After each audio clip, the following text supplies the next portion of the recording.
Hello बच्चों, the question says as it falls the acceleration of a body drop from the height equal to that of radius of earth.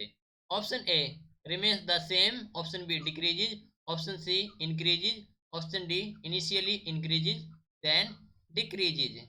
तो question में बोला गया है कि as it fall, जो acceleration of a body है, drop from a height equal to that of the radius of earth, तो वो हमें बताना है कि सेम रहेगा या फिर डिक्रीज होगा या फिर initially increase and then decrease या फिर इंक्रीज होगा। ठीक है, तो इस क्वेश्चन के लिए हमारा की कॉन्सेप्ट यूज हो रहा है, that is the acceleration due to gravity. तो एक्सेलरेशन ड्यू टू ग्रेविटी।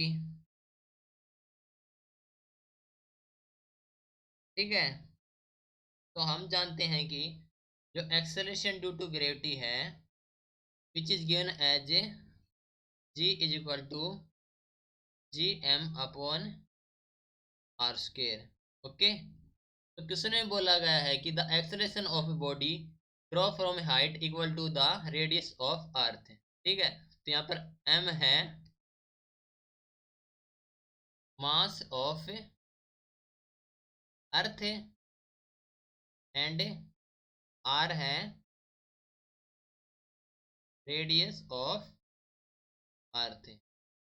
ठीक है, तो क्वेश्चन में बोला गया है कि जो हाइट है equal to that radius of earth है, तो जो कि है इक्वल टू द एच।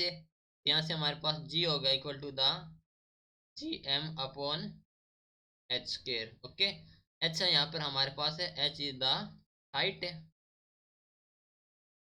तो यहाँ से जो जी है that is the inversely proportional to the H square.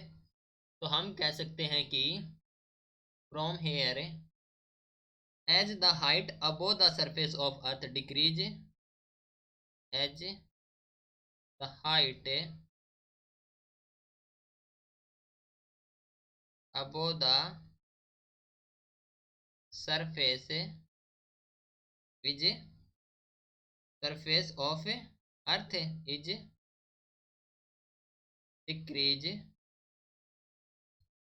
the acceleration due to gravity, acceleration due to gravity increases।